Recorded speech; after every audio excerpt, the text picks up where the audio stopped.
Buenas noches, Dios derrame bendiciones sobre cada uno de nosotros en este día en especial, pero todos los días. Y hoy avanzamos en nuestro estudio cómo mantenerse fiel. Y la clave que compartimos hoy, una de las últimas dentro de este plan de estudio, es puestos para la defensa del Evangelio. Puestos para la defensa del Evangelio. Basado en una expresión del apóstol Pablo, donde decía que él estaba puesto para la defensa del Evangelio, pero no solamente él, sino todos aquellos que hemos creído y que perseveramos en ese mensaje. Muy poco, si es que alguna cosa, importa cualquier tema o asunto o cuestión espiritual, si habiendo obedecido el Evangelio de Cristo, un cristiano no se mantiene fiel a Dios. Puede decir que ama mucho a Dios, puede haber estado mucho tiempo en la iglesia, puede haber realizado una labor impactante, grande, importante, pero si no se ha mantenido fiel, y si ahora ya no está con nosotros, si ya no está con Dios en primer lugar, entonces nada de lo que hizo tiene en este momento algún valor. Y el amor y la gracia de Dios, la muerte, sepultura y resurrección de Cristo, la obra del Espíritu Santo, quien reveló, confirmó y potenció el Evangelio, la verdad salvadora del Evangelio, el origen y la naturaleza divina de la iglesia, todas estas y todas las demás bendiciones espirituales en Cristo que podríamos mencionar, no están siendo recibidas y por lo tanto no están siendo aprovechadas por ese cristiano que o se ha negado o ha fracasado en la obra de mantenerse fiel. Es decir, en la vida de este personaje, en la vida de este Hijo de Dios, ha habido, como dijo también Pablo en otra ocasión, un naufragio de la fe. Ese alguien está en peligro ahora mismo. Tiene una sentencia. Está a las puertas de ser rechazado eternamente por Dios. Entonces, ¿cómo puede alguien en nuestros días mantenerse fiel? Esta lección se dirige a un importante aspecto de esa lucha que mantiene el cristiano y de esa intención y acción permanente que le debe llevar a él a estar siempre en Cristo para recibir toda bendición espiritual y finalmente poder llegar al cielo. Y ese aspecto que vamos a tratar hoy, como dice el título de nuestra lección, es que el cristiano ha sido puesto por Dios en el mundo para la defensa del Evangelio. La palabra que se traduce defensa en el griego del Nuevo Testamento, apología, se utiliza con respecto a ofrecer una defensa contra acusaciones de oponentes hostiles. En Hechos capítulo 22, versículo 1, el apóstol Pablo está frente a enemigos que quieren acabar con él. Y el texto habla precisamente de este término, Hechos capítulo 22, versículo 1. Hermanos y estimados padres, digo Pablo, escuchen mientras presento mi defensa. También, escuchen mientras presento mi defensa, también en Primera de Corintios, capítulo 9, versículo 3. Primera de Corintios, capítulo 9, versículo 3, se utiliza el término para aplicarlo a aquellos que están probando o quieren realmente comprobar si nosotros somos fieles servidores de Dios. Primera de Corintios 9, 3. Esta es mi defensa.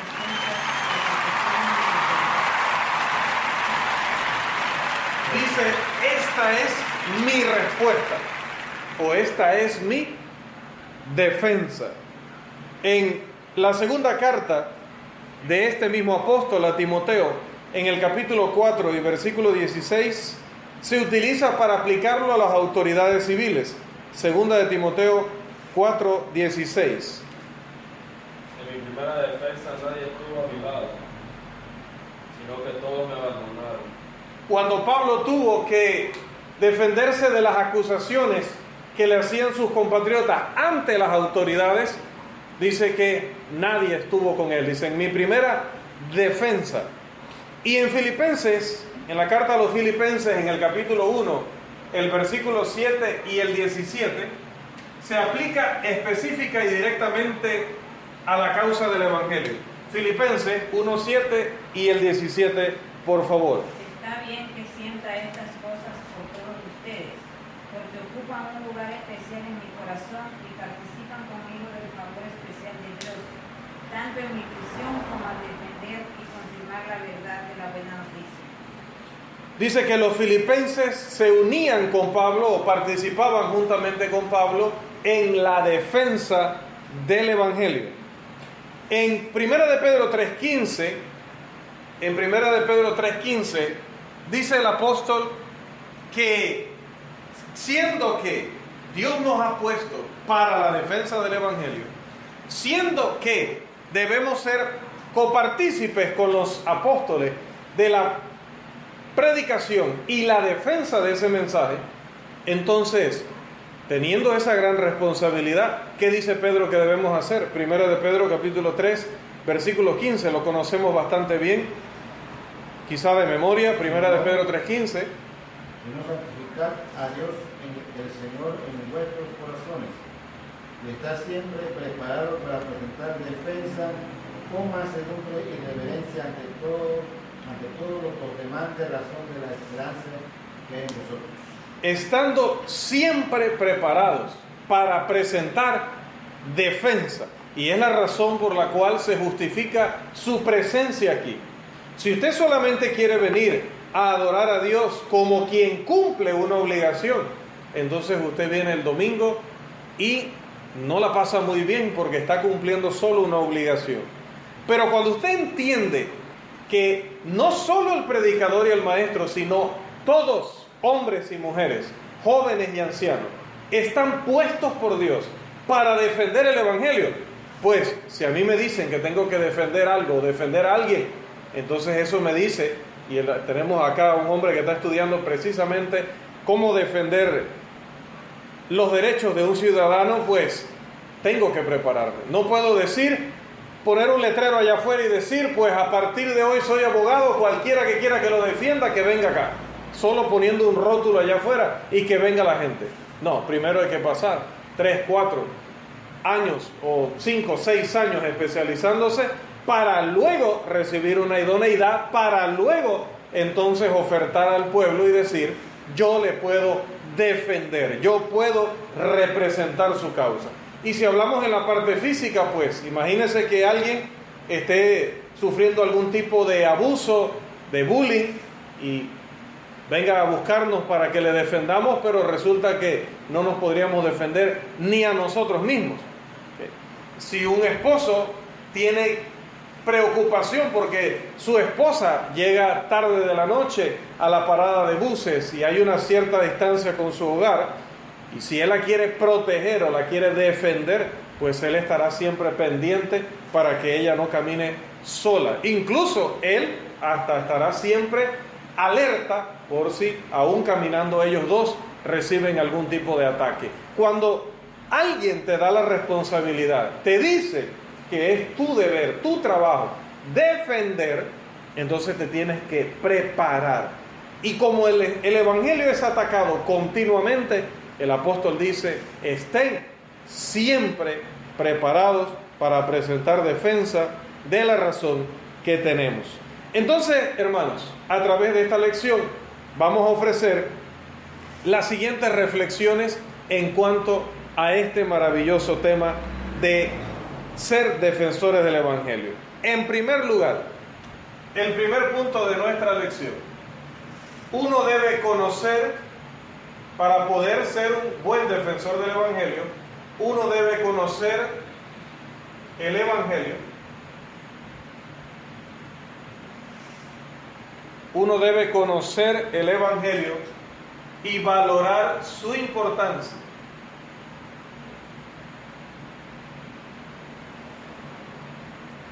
Para poder defender el Evangelio, primero tienes que conocerlo y aprender a estimarlo, a saber lo importante que es. Y cuando hablamos del Evangelio, no podemos pasar por alto ni tardarnos en llegar a uno de los pasajes clásicos que habla acerca de la naturaleza, de lo que es el Evangelio. No la definición, sino qué cualidad tiene el Evangelio, qué caracteriza al Evangelio. ¿Qué dice el apóstol? El Evangelio, tenemos acá la cita, es poder de Dios para salvación. En este muy conocido y amado versículo, la salvación tiene que ver con todo lo que lleva a una persona de la incredulidad a creer, arrepentirse, confesar y bautizarse. Y no solo hasta allí, sino que luego esa persona debe perseverar para que esa salvación, ese perdón que se da del bautismo hacia atrás, tenga efecto hacia adelante también. Si se mantiene fiel, Dios sigue perdonando sus pecados y sigue este cristiano manteniendo su condición de salvo. Y finalmente, este pasaje, cuando nos habla de salvación, también abarca la salvación en el sentido de cuando lleguemos al cielo y seremos librados de Satanás, de sus huestes, de los enemigos que hay entre nuestros semejantes, del dolor, de la enfermedad, de la guerra, de todo ese mal que nos asedia y que intenta ser una carga tan poderosa que terminemos nosotros de abandonar la religión cristiana, de abandonar la casa de Dios para salir huyendo, porque el mundo, Satanás y muchos factores tratan de demostrarnos que es lo mejor o de convencernos de que es lo mejor. Bien, dice la Escritura que en esta salvación es Dios el que nos ha llamado. En la primera carta a los tesalonicenses, en el capítulo 2 y el versículo 12, y la segunda carta a los tesalonicenses,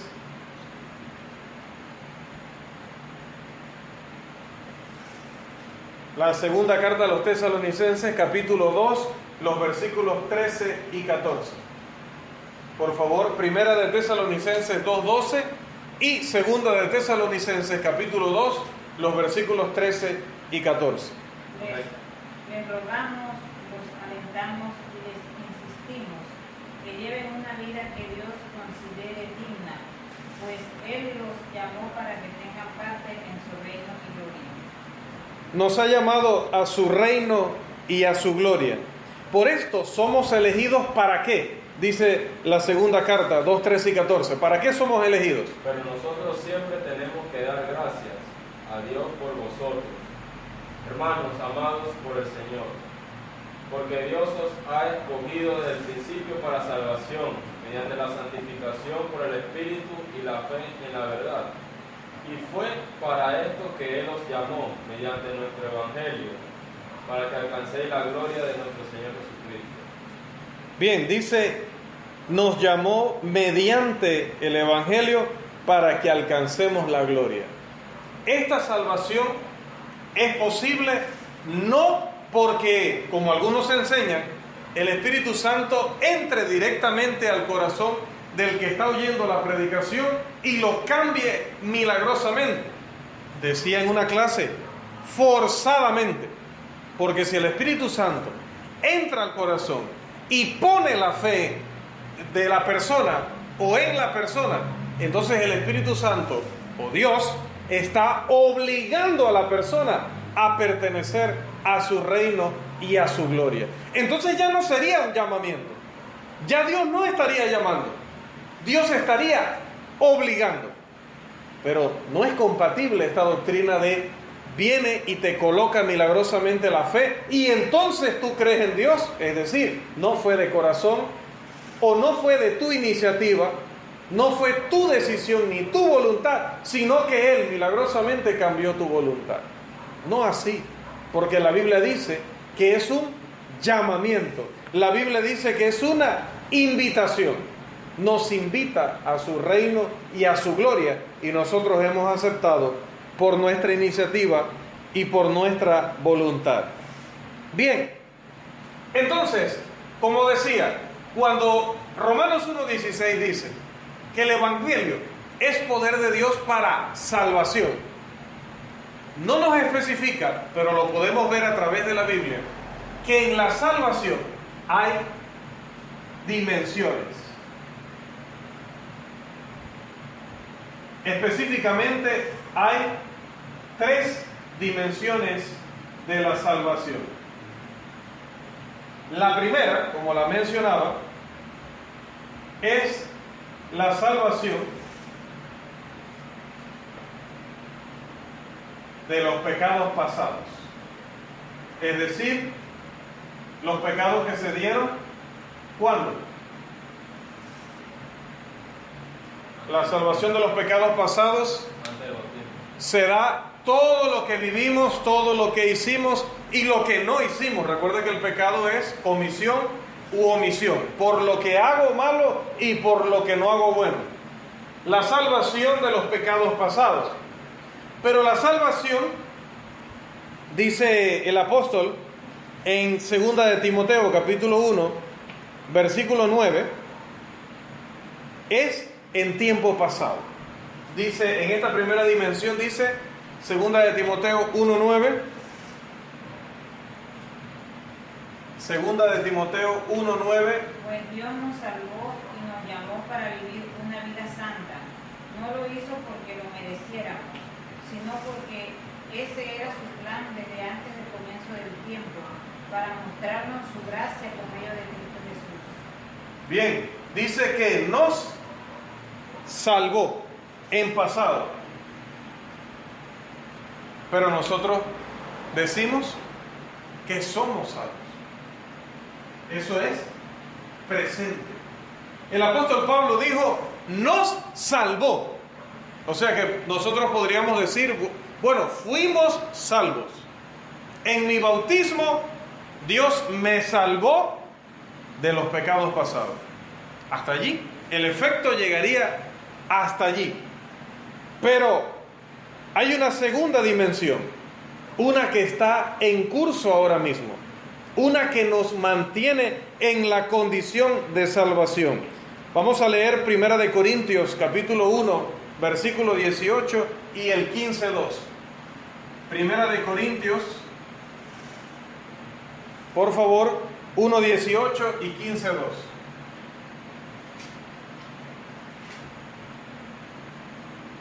El mensaje de la cruz es una ridiculez para los que van rumbo a la destrucción, pero nosotros que vamos en cambio a la salvación sabemos que es el poder mismo de Dios. Dice,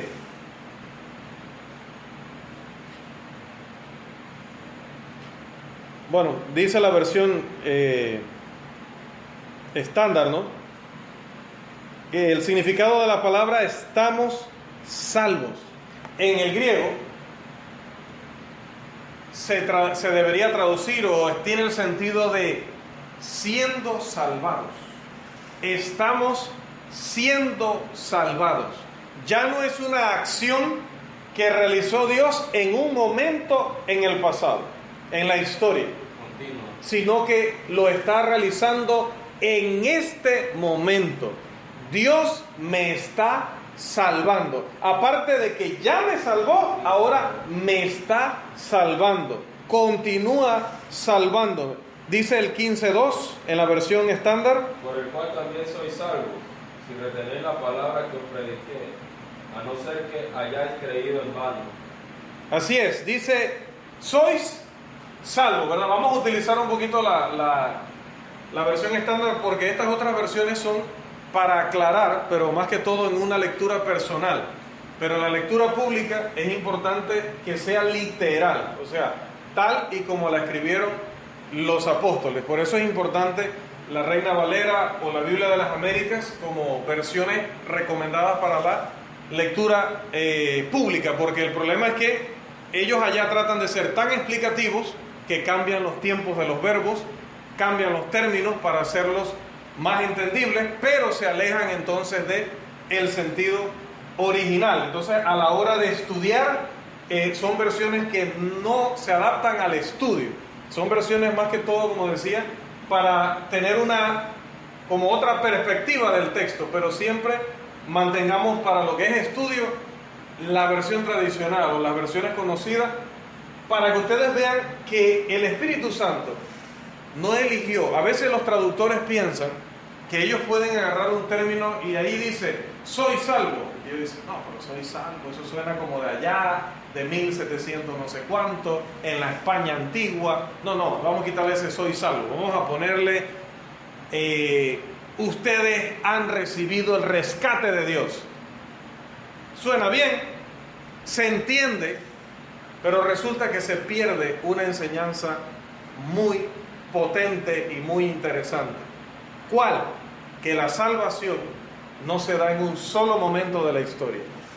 La salvación inicia cuando yo me convierto a Dios, pero continuamente, a medida que voy manteniendo esa lucha entre la fidelidad y me equivoco, pero estoy allí tratando de ser fiel. Dice la primera carta de Juan que si confesamos nuestros pecados, Él es fiel y justo para perdonarnos, porque abogado tenemos con el Padre. Él está, volvemos al término defensa, Él está continuamente defendiéndonos.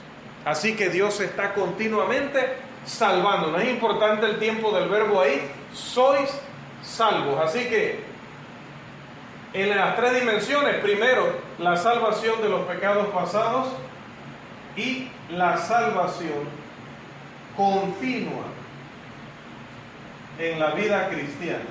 Esta sería la segunda dimensión de la salvación. ¿Y qué es lo importante de esto? Lo importante de esto es, como decía, que a veces leemos textos que hablan de la salvación en pasado y textos que hablan de la salvación en el presente, pero no se contradicen, sino que se complementan. Y aquí viene la tercera dimensión.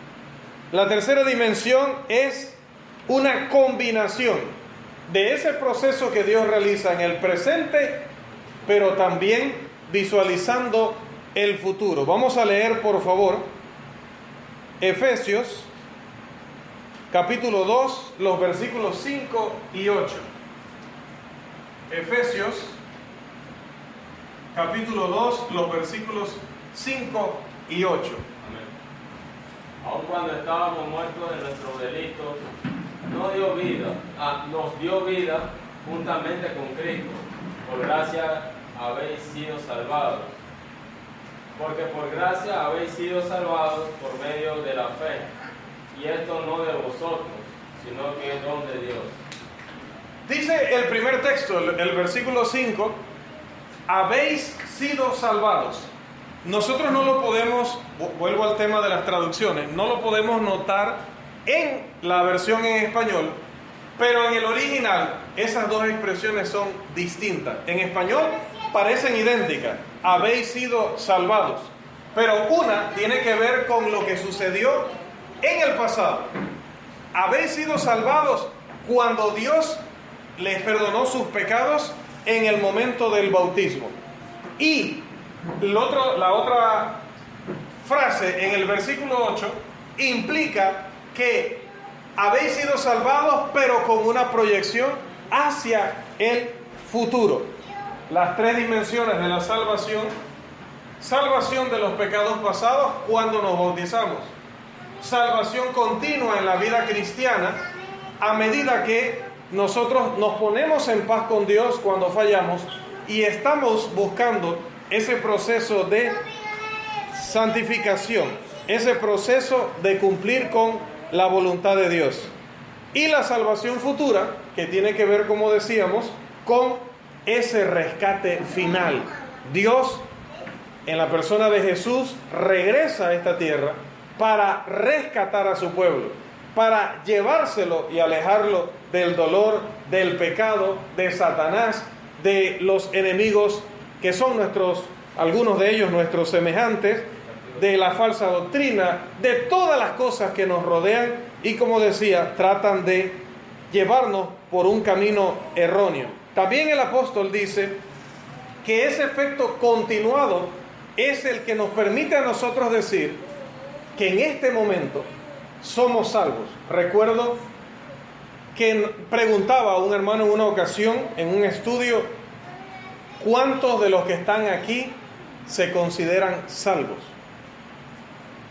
Y se formó aquella discusión, y dentro de la discusión algunos decían, pero es que yo no puedo decir eso no me toca a mí no me toca decir que yo estoy salvo en este momento, eso lo sabe solamente Dios.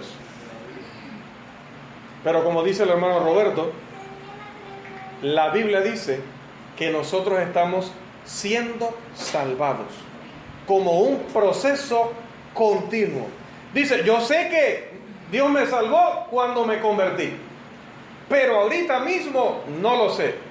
Pues entonces, qué vida cristiana más terrible y miserable la que vive alguien que por más que hace el bien y por más que se abstiene del mal, no puede saber si lo que está haciendo vale la pena, hasta que llega un juicio final en el que no tendrá oportunidad de ensayo y error, de decir, no iba bien, listo, ahora voy a corregir el curso.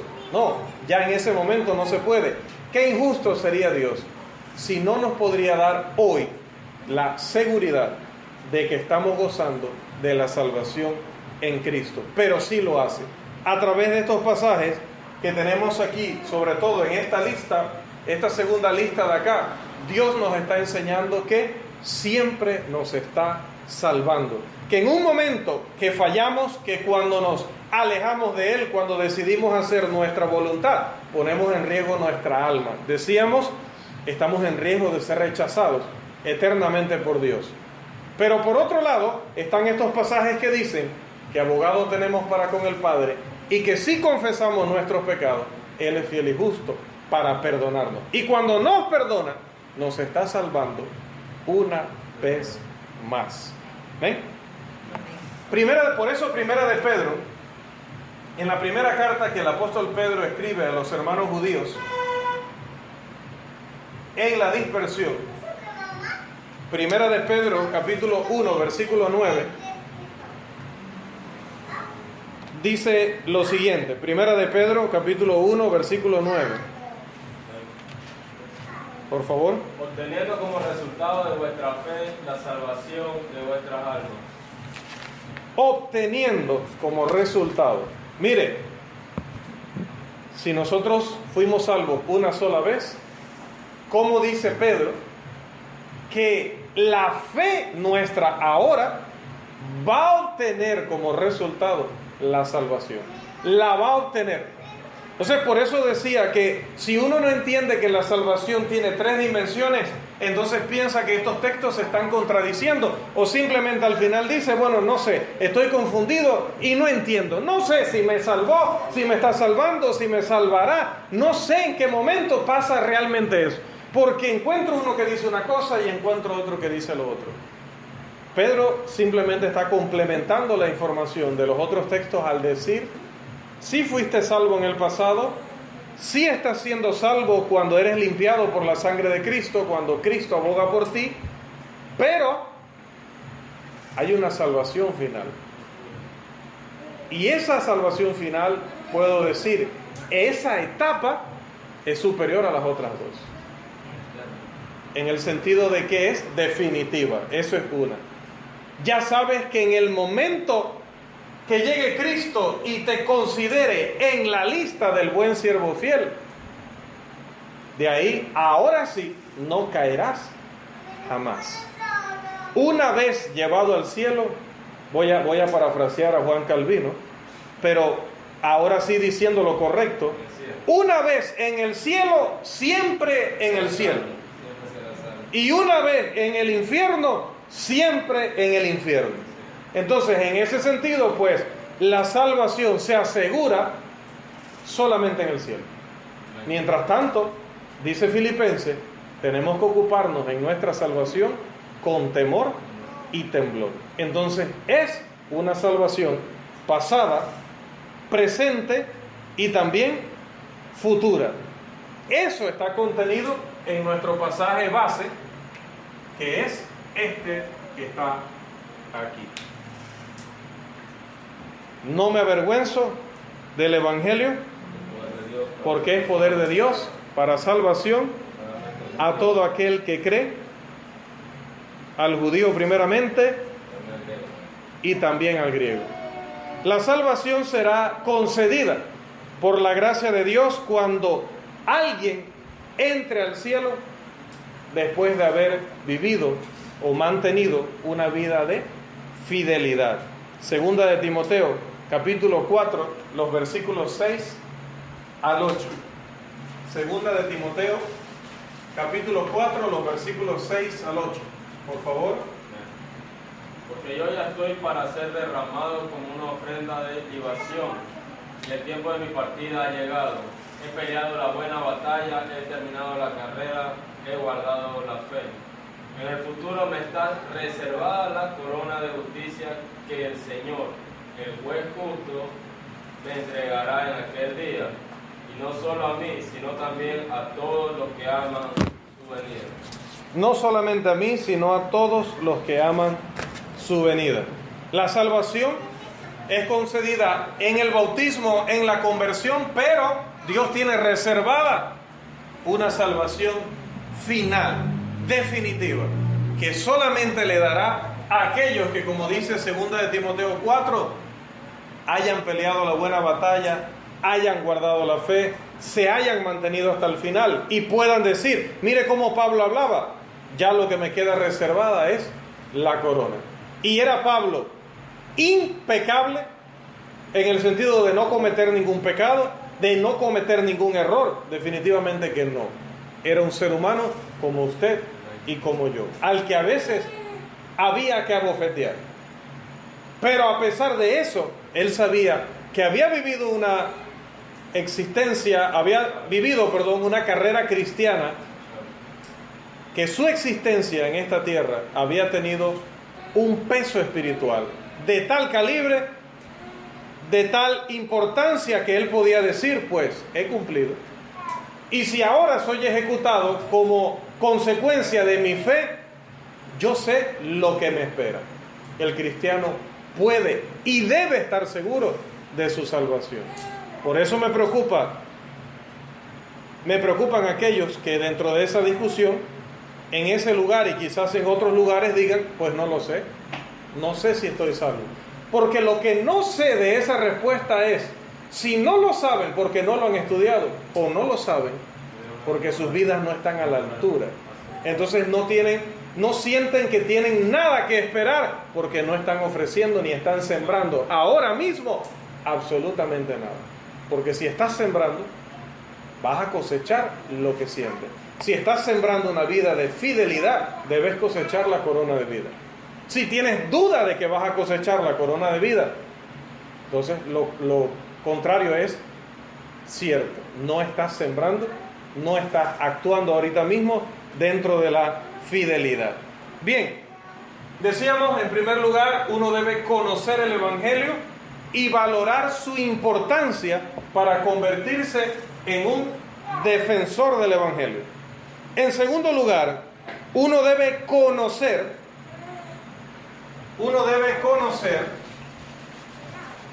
los ataques que ha recibido.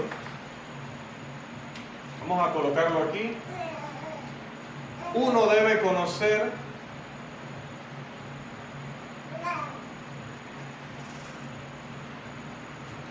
los ataques que ha recibido el Evangelio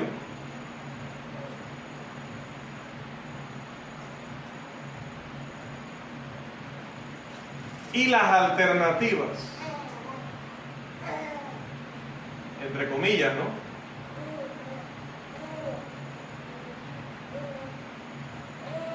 las alternativas que intentan reemplazarlo. Esto es más que todo como una proposición, más que un punto.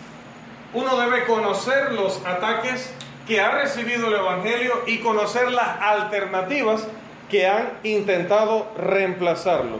Muchos versículos alertan a los cristianos acerca de el peligro de defender o de aceptar doctrinas y prácticas que sean contrarias al Evangelio. Por ejemplo, a las iglesias de Galacia se les advirtió y se les enseñó que no hay otro evangelio, sino que hay quienes pervierten el evangelio que hemos conocido y que esas personas caen bajo la maldición de nuestro Dios. Gálatas capítulo 1, los versículos 6 y 7. Pero aunque las personas quieran ofrecernos alternativas, aunque nos quieran decir que hay muchos caminos para llegar a Dios, o que las iglesias de Cristo se pueden dividir de muchas maneras y en muchos grupos, pero todas ir al cielo, la respuesta para ellos está en la Biblia, cuando en Efesios 4, los versículos 4 al 6 nos dice que solamente hay un Señor, una fe, un Espíritu, un Dios y Padre. No hay varios espíritus, no hay varios padres, no hay varios Señor Jesucristo. De la misma manera, solamente hay un cuerpo y solamente hay una fe. Y es por esta razón que luego el apóstol Pablo, y aquí sí vamos a leerlo por favor, en la carta a los Romanos, en el capítulo 16 y el versículo 17, da esta instrucción a la iglesia en Roma o a las iglesias en Roma y a las iglesias de Cristo en todo lugar. Por favor, Romanos capítulo 16, versículo 17. Mas os ruego, hermanos, que os fijéis en los que causan divisiones y tropiezos en contra de la doctrina que vosotros habéis aprendido, y que os apartéis de ellos. Dice que aquellos que causan divisiones y tropiezos en contra de la doctrina que hemos aprendido, hay que señalarlos. Un término griego que indica ponerles una marca, identificarlos, que los hermanos puedan saber que esta persona insiste en enseñar algo que no está conforme a la palabra. Y además de marcarlos o señalarlos, es necesario apartarse de ellos, porque ya diría el maestro, un poco de levadura termina fermentando toda la masa. Y es que la ley de Dios, hermanos, no solamente se hizo para contrarrestar a los homicidas, a los transgresores, a los rebeldes, a los mentirosos, a los que practican hechicería, a los que practican todo tipo de inmoralidad, sino que en la primera carta que el apóstol Pablo escribe a Timoteo, en el capítulo 1 y los versículos 9 y 10, dice que la ley de Dios fue escrita y la ley de Dios está en nuestro poder para corregir, reprender, refrenar toda cosa, dice cualquier cosa que es contraria a la sana doctrina. Primera de Timoteo, capítulo 1, los versículos 9 y 10. Alguien que fracasa en perseverar en la doctrina, cuyo autor y tema principal es Cristo, dice Juan que esa persona no tiene a Dios. No debe ser recibido en nuestros hogares, ni debe recibir de nuestra parte la bienvenida, para que no terminemos siendo partícipes de sus malas obras. Segunda carta del apóstol Juan, los versículos 9 al 11, pasajes que nosotros conocemos bastante bien. Estos y otros versículos nos advierten con anticipación del peligro inminente de pensar, de llegar a creer en aquellos que nos invitan a hacer cambios drásticos en la organización, en la adoración, en el evangelismo, en la predicación de la palabra en la obra que la iglesia hace a través de la benevolencia y en todo y cada aspecto de la obra cristiana, incluso en nuestra vida personal. Personas que ahora vienen a decirnos que nosotros podemos participar de las bebidas alcohólicas y para eso no hay ningún problema. Personas que dentro de la iglesia ahora vienen a decirnos que no hay nada en la Biblia que prohíba que una pareja se una en una relación sin matrimonio de por medio, sin un contrato nupcial, siempre y cuando lo hagan para convivir indefinidamente. Así vienen hoy a decirnos que si un hermano se ha casado y divorciado en muchas ocasiones, pues no hay problema, porque cada vez que se ha casado, el matrimonio anterior ha sido disuelto y borrado en la presencia de Dios, y el válido es el último que tienen. Bastante cómodo y bastante inmoral también. Las muy conocidas también y ampliamente difundidas doctrinas de la fe sola, de que el bautismo no es esencial para la salvación, que la Iglesia de Cristo no es más que una secta o una denominación más, que el Espíritu Santo actúa directamente en el corazón y no solo por medio de la palabra, para convertir a los pecadores y para hacer que los cristianos sean espirituales, que la música instrumental en la adoración es aceptable ante Dios y que el Espíritu Santo nos revela todavía hoy palabra de Dios y muchas otras doctrinas más. La Biblia nos advierte que el que haga caso de estas cosas, así vengan de un apóstol, de un ángel del Señor, no solamente el que predica será anatema, sino que aquel que le oye y le imita va a perder su salvación.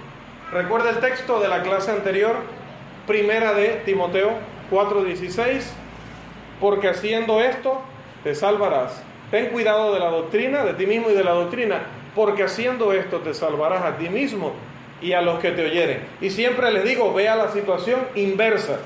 Y si no te cuidas a ti y no cuidas la doctrina, te perderás tú y se perderán también los que te oyeren. Esa es la tragedia del maestro. Saber que cada vez que toma el púlpito, saber que cada vez que abre la Biblia, saber que cada vez que abre su boca para compartir palabra de Dios, está haciendo una de dos cosas. Si lo está haciendo bien, si lo está haciendo fielmente, está salvándose él y ayudando a la salvación de su audiencia. Pero si no se preparó bien, si no está explicando las cosas como son, si está leyendo un material que está lleno de falsedad y no le ha pasado el filtro de la palabra y así lo ha traído a la iglesia, lo ha creído primero y ahora lo está enseñando, esa persona se está perdiendo a sí mismo y está perdiendo el alma de todos los que le escuchan. Los cristianos que defienden el Evangelio de Cristo deben conocer al dedillo, deben conocer la base, el fundamento de cada una de las cosas que practica la iglesia y que cree la iglesia. No es posible que después de años de estar en el cuerpo de Cristo, nosotros no seamos capaces de explicar a otras personas por qué creemos lo que creemos y practicamos lo que practicamos. Sobre todo cuando alguien viene con algún tipo de supuesto argumento a tratar de contradecir o de discriminar lo que hacemos o lo que creemos. Siempre, 1 Pedro 3:15, el cristiano, no el maestro ni el predicador solo, el cristiano debe estar siempre preparado para presentar defensa ante todo aquel que demande razón de la esperanza que hay en él. Y por eso digo siempre, tenemos tantos medios hoy, hermano.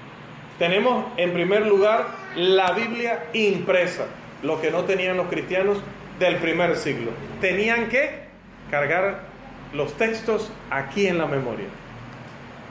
Imagínense, y a nosotros se nos asigna uno cada domingo y venimos con problemas y a veces no me lo aprendí. Y los cristianos del primer siglo tenían que permanentemente cargar la palabra allí porque los cuestionaban. La gente constantemente los cuestionaba por qué creían esto o aquello.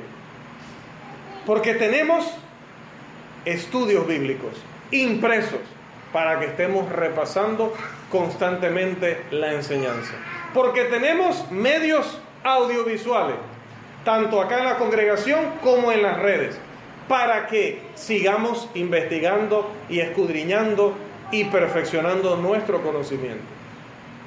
Si la Biblia nos ha dicho, si Dios nos ha encomendado la defensa del Evangelio, entonces, como ese hermano mayor que sabe que están maltratando a su hermanito, como ese esposo que sabe que su esposa va a caminar un trayecto peligroso, como ese padre que está pendiente de que su hijo no reciba influencia de gente que lo pueda llevar en el futuro a la cárcel o a la muerte, cuando a mí me asignan la responsabilidad de ser un defensor, como los abogados, entonces eso me dice a mí que yo me tengo que preparar, que tengo que aprovechar la Universidad de Cristo para graduarme en defensa del Evangelio.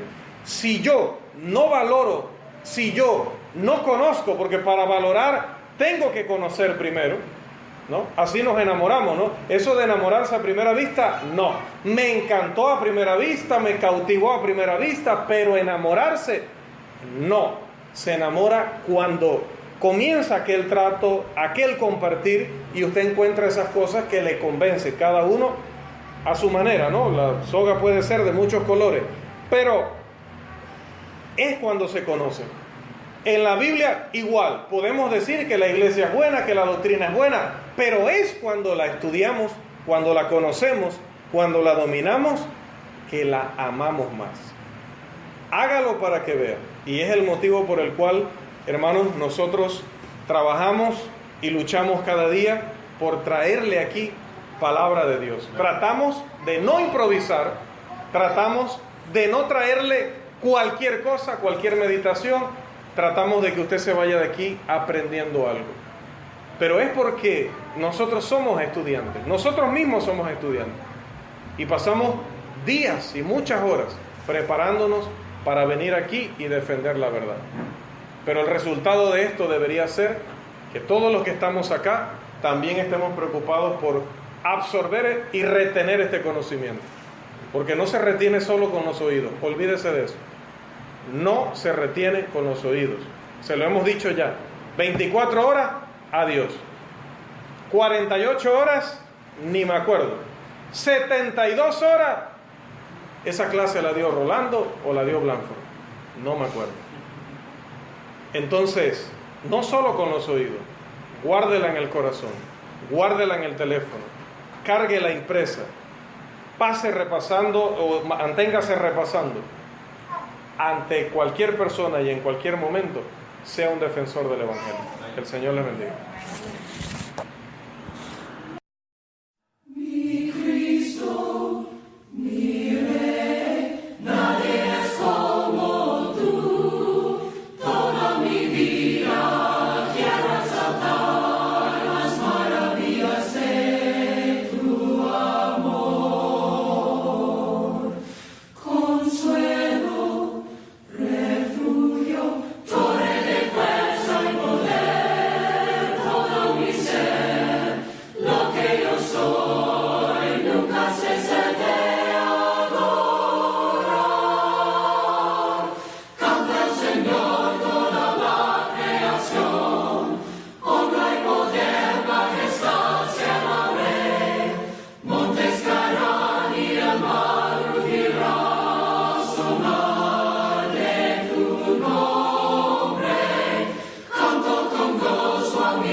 En su amor me gozaré.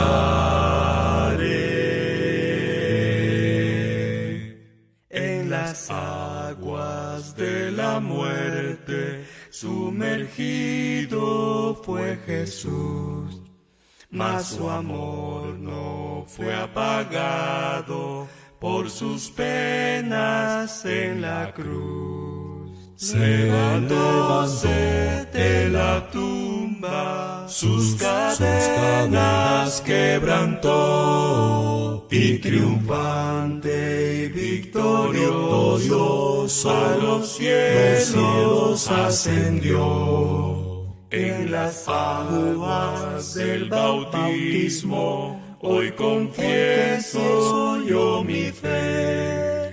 Jesucristo me ha salvado y en su amor me gozaré.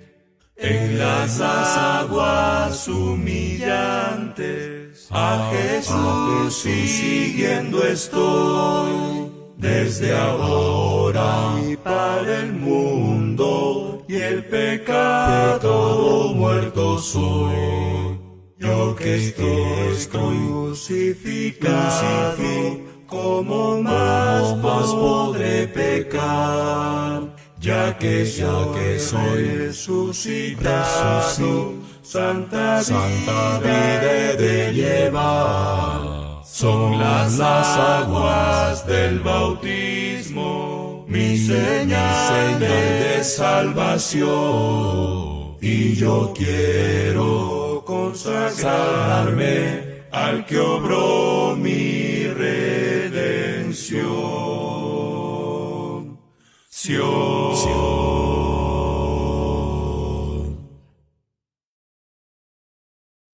La tumba le encerró Cristo, mi Cristo, el alba y esperó, Cristo el Señor, de guardas escapó, Cristo, mi Cristo, el Señor destruyó, Cristo el Señor. Cristo la tumba venció, y con gran poder resucitó. De sepulcro y muerte Cristo es vencedor, vive para siempre nuestro Salvador. Gloria a Dios, gloria a Dios, gloria a Dios, el Señor resucitó. La muerte dominó, Cristo, mi Cristo, y su poder venció, Cristo el Señor. Cristo la tumba venció, y con gran poder resucitó. De sepulcro y muerte Cristo es vencedor, vive para siempre, vive por siempre, vive por siempre, vive por siempre nuestro Salvador. Gloria a Dios, gloria a Dios, gloria a Dios, gloria a Dios, el Señor Rey, el Señor Rey, el Señor resucitó.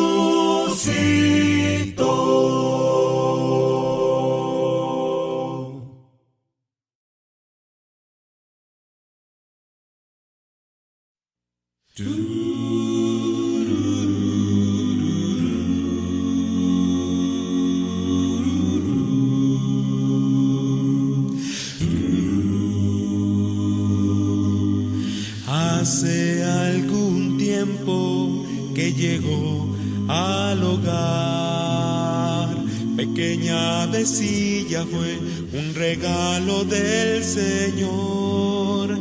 Pronto el primer paso, el primer papá, mamá, aprendiendo a vivir, alegrando al pasar, para volar al fin en su propio cielo. Nuevo nido encontrará, un futuro forjará, y volar al fin con su propio vuelo, yendo al lado de Jesús hasta la eternidad.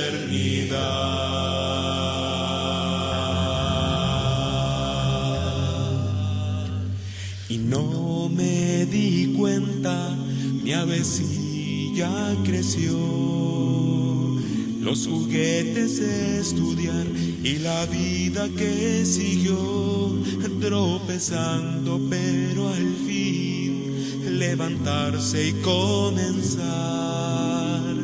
Todo ha quedado atrás, es la hora de partir para volar al fin en su propio cielo, prometiendo regresar y tal vez con alguien más, y volar al fin con su propio vuelo, yendo al lado de Jesús hasta la eternidad.